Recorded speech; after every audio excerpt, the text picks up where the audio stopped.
শাৰীৰিক পৰিশ্ৰম নকৰা বা অকণমান শকত মানুহক আজিকালি যদি যিকোনো কাৰণতে আল্ট্ৰাসাউণ্ড পঠোৱা হয় বা ছ'ন'গ্ৰাফি কৰিব দিয়া হয় তেনেহ'লে কি হয় তাত চাব যে গ্ৰেড 1 বা গ্ৰেড 2 ফেটি লিভাৰ সাধাৰণতেই অহা দেখা যায় মানে লিভাৰত চৰ্বি হোৱা সমস্যাটো ইমানে বাঢ়ি গৈছে যে বেছিভাগ মানুহৰ ক্ষেত্ৰতে দেখা দিয়ে এই ভিডিঅ'টোত মই যে লিভাৰত চৰ্বি বা ফেটি লিভাৰ সমস্যাটো কিয় হয়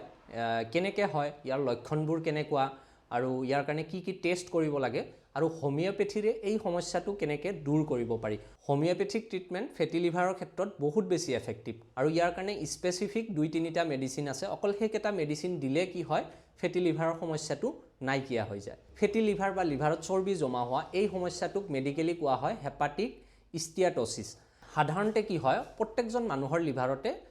আংশিক পৰিমাণে বা অকণমান চৰ্বি জমা হোৱাটো একেবাৰে সাধাৰণ কথা কিন্তু যদি সেই চৰ্বিৰ পৰিমাণটো বহুত বেছি বাঢ়ি যায় তেনেহ'লে কি হয় তাৰ পৰা আপোনাৰ শাৰীৰিক সমস্যা হোৱা দেখা দিয়ে লিভাৰটো আমাৰ শৰীৰৰ সেকেন্ড লাৰ্জেষ্ট বা দ্বিতীয় ডাঙৰ এটা অৰ্গেন আমাৰ শৰীৰত যিবোৰ আছে ব্ৰেইন বা স্কিন এই গোটেইবোৰ অৰ্গেনৰ ভিতৰত লিভাৰটো সেকেন্ড লাৰ্জেষ্ট হয় আৰু ইয়াৰ কাম হ'ল জেনেৰেলি আমি যেতিয়া খাদ্য বস্তুবোৰ খাওঁ সেই খাদ্য বস্তুবোৰ হজম কৰাত সহায় কৰা আৰু তাৰ পৰা নিউট্ৰিশ্যন বা যিখিনি শৰীৰৰ কাৰণে দৰকাৰী বস্তু আছে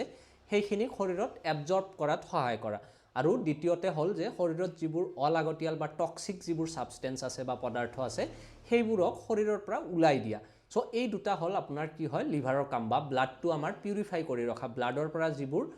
টক্সিক বস্তু আছে সেইবোৰক বাহিৰত উলাই দিয়া সো এটোৱে হ'ল লিভাৰৰ মেইন কাম কিন্তু যদি লিভাৰত বহুত বেছি চৰ্বি জমা হৈ যায় সেইটো সময়ত কি হয় লিভাৰটো ফুলি যায় বা ইনফ্লেমেশ্যন হোৱা দেখা দিয়ে আৰু যেতিয়া লিভাৰত চৰ্বি জমা হৈ যায় সেইটো সময়ত কি হয় লিভাৰৰ যিবোৰ টিস্যু আছে সেইবোৰ কি হয় ডাঠ হৈ যায় বা টান হৈ যায় স্কাৰ ফৰ্মেশ্যন হোৱা বুলি কওঁ আমাৰ হাত ভৰি কাটিলে ঘাটো শুকালে যেনেকুৱা কি হয় সেই বস্তুটো ডাঠ হৈ থাকে নে নাই স্কিনটো বাহিৰৰ পৰা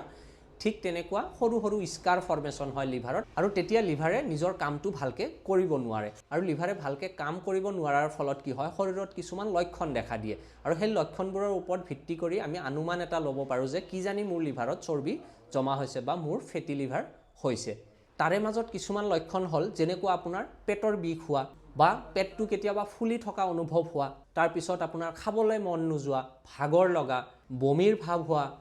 আপোনাৰ স্কিন একেবাৰে ড্ৰাই হৈ যোৱা আপোনাৰ চকু আৰু স্কিন এইবোৰ অকণমান হালধীয়া যেন হৈ যোৱা কিছুমান মানুহৰ ক্ষেত্ৰত পেছাবৰ কালাৰটো পৰিৱৰ্তন হয় পেছাবটো ডাৰ্ক হৈ যায় আকৌ পায়খানাৰ কালাৰো পৰিৱৰ্তন হ'ব পাৰে পায়খানাৰ কালাৰটো সাধাৰণতে লাইট হৈ যোৱা দেখা যায় পায়খানাটো ভালকে ক্লিয়াৰ নহয় কেতিয়াবা টান হয় ভালকে হজম নহয় খাদ্য বস্তুবোৰ বা কেতিয়াবা পেটৰ ভিতৰত আপোনালোকৰ কি হয় ফ্লুইড বা পানী জমা হৈ যায় যাক এছাইটিছ বুলি কোৱা হয় এছাইটিছ হ'লে পেটৰ তীব্ৰ বিষ হয় পেটটো ফুলি যায় ঠিক এনেকুৱা ধৰণৰ সমস্যা দেখা দিয়ে তাৰ পিছত আপোনাৰ ভৰিৰ যিবোৰ আঁঠুৰ তলৰ মাংসপেশী আছে পিছফালৰ সেইবোৰ ফুলি যায় তাত পানী জমা হ'লে যেনেকুৱা হয় হাতখন এনেকুৱা টিপি দিলে গাঁত হৈ যায় সেই গাঁতটো ফুল হওঁতে আকৌ সময় লাগে যাক ইডেমা বুলি কোৱা হয় আৰু ভৰিখন গোটেই ভৰিখনো ফুলি যাব পাৰে কেতিয়াবা আৰু কেতিয়াবা কি হয় আমাৰ স্কিনৰ তলত যিবোৰ সৰু সৰু শিৰা থাকে তেজ চলাচল কৰিবৰ কাৰণে সেই শিৰাবোৰ দেখিব মকৰা জাল বা স্পাইডাৰ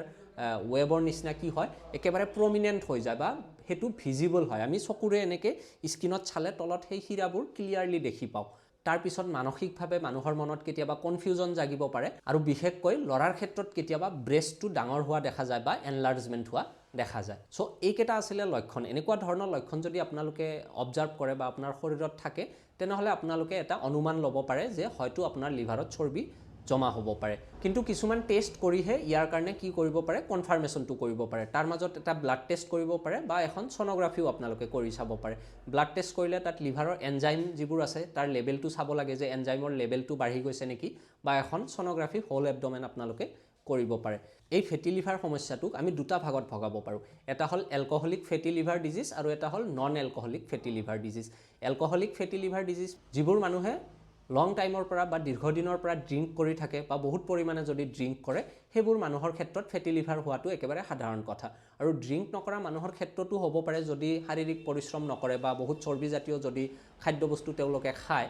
বা আপোনাৰ লাইফ ষ্টাইলটো যদি ভাল নহয় তেনেহলে ড্ৰিংক নকৰা মানুহৰ ক্ষেত্ৰতো হ'ব পাৰে সো ড্ৰিংক নকৰা মানুহৰ ক্ষেত্ৰত যদি ফেটি লিভাৰ হয় তেনেহলে হেতু নন এলকহলিক ফেটি লিভাৰ ডিজিজ বুলি কোৱা হয় আৰু যদি ড্ৰিংক কৰা মানুহৰ ক্ষেত্ৰত হয় তেনেহলে তাক এলকহলিক ফেটি লিভাৰ ডিজিজ বুলি কোৱা হয় এতিয়া হল ইয়াৰ ট্ৰিটমেন্ট অপচন কি আছে হোমিওপ্যাথিক মেডিচিন বাৰু মই কৈ দিম, কিন্তু তাৰ আগতে আপোনালোকৰ নিজৰ ফালৰ পৰাও কিছুমান কাম কৰিবলগীয়া আছে। যেনেকুৱা আপোনাৰ যদি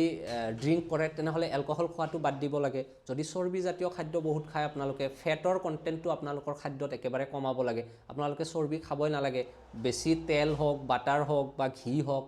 এনেকুৱা ধৰণৰ চৰ্বি থকা বস্তুবোৰ খাব নালাগে। আৰু লগতে আপোনালোকে অলপমান ফিজিকেলি এক্টিভ হ'ব লাগে বা ফিজিকেল এক্সাৰচাইজ অলপমান কৰিব লাগে। আপোনালোকৰ শৰীৰে যিমানখিনি ছাপৰ্ট কৰে সেই হিচাপত আপোনালোকে খোজ কাঢ়াই হওক বা খেল ধেমালিয়ে হওক কিবা, বা আপোনালোকৰ জিমে যাওক বা যিকোনো ফিজিকেল এক্টিভিটি আপোনালোকে এটলিষ্ট সপ্তাহত 2 ঘণ্টামান কৰিব লাগে। আৰু লগতে যদি গ্ৰেড 2 বা গ্ৰেড 3 ফেটি লিভাৰ হয়, গ্ৰেড 1 ফেটি লিভাৰ সম্পূৰ্ণ বিনা ঔষধতে ঠিক হৈ যায়, এইকেইটা টিপছ যদি আপোনালোকে ফ'ল' কৰে। কিন্তু গ্ৰেড 2 বা গ্ৰেড 3 হ'লে তাৰ কাৰণে প্ৰপাৰ মেডিচিনৰ প্ৰয়োজন হয়। আৰু হোমিওপ্যাথিত তাৰ কাৰণে স্পেচিফিক মেডিচিন হ'ল আপোনাৰ